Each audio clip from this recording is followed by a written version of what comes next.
Olá pessoal, sou o professor Michael Matos, professor de Física, e vim aqui trazer para vocês umas resoluções do Enem 2017 que vão trazer para vocês que vocês consigam resolver através de conhecimentos de alguns conteúdos. Então, vou passar aqui a questão. É uma questão da prova azul, tá? A questão 110, que fala: fusível é um dispositivo de proteção contra sobrecorrente em circuitos. Quando a corrente que passa por esse componente elétrico é maior que sua máxima corrente nominal, o fusível queima. Dessa forma, evitar que a corrente elevada danifique os aparelhos do circuito. Suponha que o circuito elétrico mostrado seja alimentado por uma fonte de tensão U e que o fusível suporte uma corrente nominal de 500 mA. A questão pede: qual é o valor máximo da tensão U para que o fusível não queime? Então, temos essas alternativas. Então, para resolver essa questão, tá, a gente vai fazer o seguinte.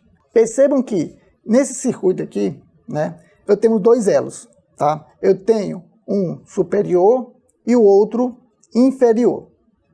Então, nesse caso, esses dois elos aqui, eles estão em paralelo. Isso quer dizer o quê? Que a tensão vai ser sempre a mesma. Então, nesse caso, nós vamos ter que pegar onde está o fusível, certo? Que é esse elo inferior.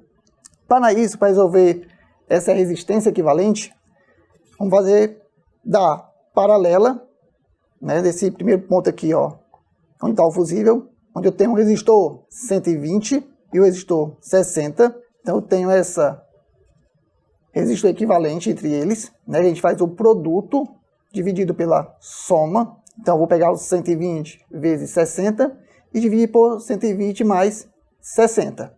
E vou ter esse resultado aqui.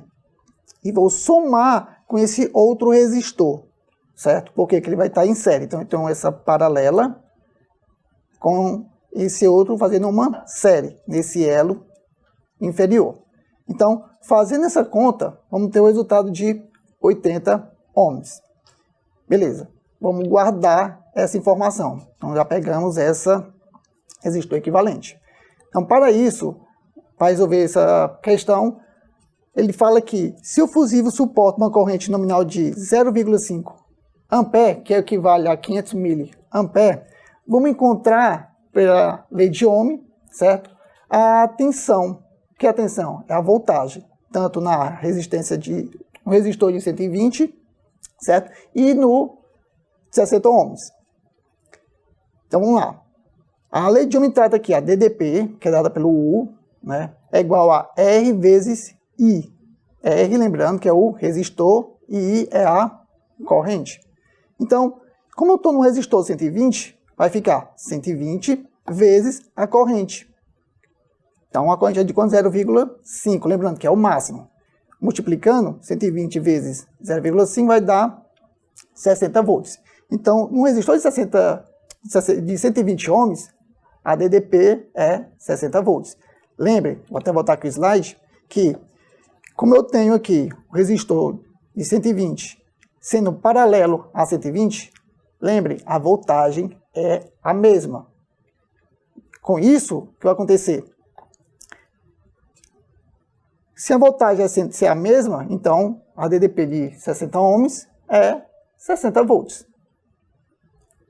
Então, vamos agora encontrar a corrente elétrica. Então, a corrente elétrica vai estar passando no resistor de 120, vai ser o quê? Lembre que a corrente é a DDP, a voltagem, que é de quanto? 120 dividido pelo resistor, que é de 60. 60 dividido por 60 vai dar 1 ampere. Então, com isso, a corrente, né, no ramo inferior vai ser a soma das paralelas. Voltando aqui para a imagem, para vocês visualizarem. Então, a minha DDP está aqui, vou ter uma corrente elétrica, tá? Minha corrente vai estar passando aqui. Então, chegando nessa parte, minha corrente vai estar passando no 120, depois vai estar passando no 60. No 120 já tem que ser no máximo 0,5. E vimos que a corrente que vai passar aqui é de 1 ampere. Então, quando ela chegar nesse ponto aqui, o que vai acontecer? Elas vão se somar. Então, vai ser o 1 ampere mais 0,5. Então, a corrente que vai estar passando No inferior vai ser de 1,5 amperes. Então, como ele quer a DDP, o que é a DDP? É o resistor equivalente vezes a corrente. No caso, a gente está no elo inferior. Então, vamos calcular. Vou pegar o resistor equivalente, a gente calculou na primeira parte, né, que deu o quê? 80 ohms, vezes a corrente, que está na parte de baixo, que vai ser o quê? 80 vezes 1,5. Multiplicando vai dar 120 volts. Então, com isso, vai ser a alternativa D. Certo? Então, pessoal, dando continuidade às questões, né, essa questão aqui, a 131 da prova azul, ela também vai tratar para vocês as questões que possibilitem vocês, né, a ter o conhecimento, né, do conteúdo. Nesse caso aqui é sobre movimento. Então, o que a questão traz? Um motorista que atende uma chamada de celular é levado à desatenção, aumentando a possibilidade de acidentes, ocorre em razão do aumento de seu tempo de reação. Considere dois motoristas, o primeiro atento e o segundo utilizando o celular enquanto dirige. Eles aceleram seu carro inicialmente a 1 metro por segundo ao quadrado. Em resposta a uma emergência, freiam, com uma desaceleração igual a 5 metros por segundo ao quadrado. O motorista atento aciona o freio a velocidade de 14 metros por segundo, enquanto o desatento, em situação análoga, leva 1 segundo a mais para iniciar a frenagem. Continuando. Que distância o motorista desatento percorre a mais do que o motorista atento, até parar totalmente os carros? Então, essas são as alternativas. Vamos aqui. Então, temos a questão bem aqui, certo? Botei uma figura, né, onde eu tenho que os carros A do atento e D do desatento. Então, ambos eu coloquei aqui, estão na origem. Então, inicialmente, os dois estão com 14 metros por segundo, nessa velocidade, e lembrando que eles estão acelerando. Então, nesse caso, né, eles vão frear, sendo que o desatento ele leva 1 segundo a mais para iniciar a frenagem. Isso acarreta o quê? Que ele vai acabar parando de forma mais à frente do atento. Então, a gente vai ter que calcular essa distância, a distância do A até a distância do D. Como faremos isso? Vamos estar utilizando a equação de Torricelli, né? Que eu vou ter a velocidade ao quadrado igual à velocidade inicial ao quadrado, mais 2 vezes a, que é a aceleração, vezes o deslocamento. Vamos lá. Qual foi o dado das questões? Primeiramente, ele deu a aceleração de ambos, que é de 1 metro por segundo, a desaceleração deles, que é de menos 5 metros por segundo ao quadrado, a velocidade inicial de A, que é 14 metros por segundo. Lembre-se, a velocidade inicial é quando eles acionam o freio. E a velocidade inicial de D vai ser a velocidade de A, quer dizer, ele estava com 14, mais 1 segundo. Lembrem, a aceleração não é 1 metro por segundo. O que é a aceleração? Ela vai variar a velocidade. Então, se a velocidade antes estava 14, então o que acontece? Passou mais 1 segundo, vai aumentar mais 1 metro por segundo. Okay? Vai aumentar a velocidade. Então vai ficar com quanto? Com 15.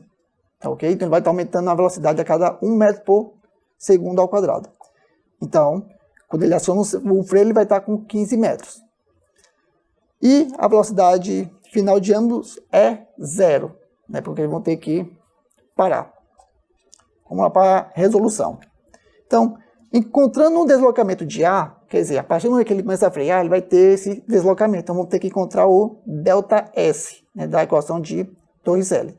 Então, lembrando, quando ele vai ser acionado o freio, a sua velocidade final é 0. Então, vou colocar 0 ao quadrado. Igual a velocidade inicial. Quer dizer, ele iniciou o freio a que velocidade? A 14. Então, 14 ao quadrado. Mais 2 vezes quem? A aceleração, que é de menos 5. Vezes a distância percorrida de A. Então, fazendo esse cálculo, vamos ter o quê? isolando o ΔS, ΔSA, vamos ter os 196 dividido por 10. Então, a posição dele que tem percorrido desde a origem, o A chegou no 19,6 metros. Vamos guardar essa informação. Agora vamos fazer o quê? Encontrar agora o deslocamento do D, do desatento, de duas formas. A primeira, que ele demora 1 segundo para poder acionar o freio, depois o deslocamento dele acionando o freio. Vamos ver a resolução. Então, encontrando um deslocamento de D, vai ter dois tipos. Vai ser, lembrando, vamos estar sempre utilizando aqui a equação de Torricelli, novamente, e vamos fazer ele antes de acionar o freio. Então, antes de acionar o freio, qual é a velocidade dele? Final. Então, ele estava com 14, que é o inicial, a partir do...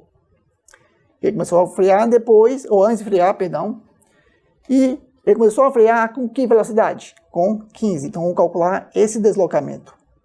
Então, a velocidade final dele vai ser de 15. Então, 15 ao quadrado, igual a 14 ao quadrado. 14, lembrando que é a velocidade inicial dele, né? Mais 2 vezes 1. 1 por quê? Porque é a aceleração. Lembre que a aceleração dele é de 1 metro por segundo ao quadrado. Lembre que no início, né, eles estavam numa posição onde ambos estavam com 14, né, 14 metros por segundo.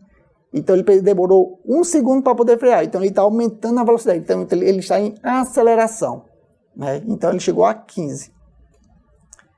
Então vamos lá. Então vamos encontrar esse deslocamento. Então o que a gente vai fazer? Vamos calcular o 15 ao quadrado, igual a 14 ao quadrado, mais 2 vezes 1 vezes o deslocamento.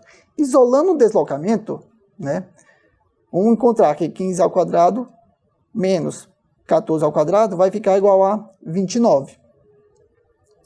E dividido por 2, vamos ter uma posição de 14,5. Então, a partir dessa posição aqui, 14,5, é a posição que ele começa a frear.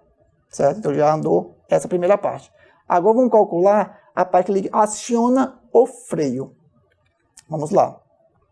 Então, quando ele aciona o freio, eu vou ter essa segunda parte. E vai ser da mesma forma. Só que qual é a velocidade final dele? É 0, porque ele vai ter que parar. E a velocidade inicial dele? Vai ser 15, porque ele estava com essa aceleração. Então vai ficar 15 ao quadrado. Mais 2 vezes menos 5. Por quê? Que é a aceleração. Que a aceleração de frenagem dele vai ser de menos 5 metros por segundo ao quadrado. E o deslocamento dele, que nós vamos estar encontrando. Então, com isso, o deslocamento dele, isolando esse ΔS D2, né, na segunda parte, vai ser o 225 dividido por 10. Resolvendo, vai ter o quê? 22,5. Com isso, o carro ele percorreu, né, o carro desatento, ele percorreu o deslocamento na parte 1, mais o deslocamento na parte 2, chegando a 35 metros. Ok? Então, com isso, o que acontece? Vamos encontrar agora o deslocamento, a posição entre eles, né? Que vai ser o quê? A posição do D menos a posição do A. Com isso vai ser o quê? O 37 menos 19,6. Com isso, o deslocamento, a distância entre eles é de 17,4 metros. Com isso, é a alternativa E. Então, pessoal, continue estudando, né? Peguem as questões do Enem passados, né, para vocês estarem sempre revisando e vendo como são o estilo que o Enem está cobrando para vocês. E lembre que às sextas-feiras temos a live, né? Deixe suas perguntas aqui, suas dúvidas, que vão estar respondendo para vocês, tá? Tenham bons estudos e força!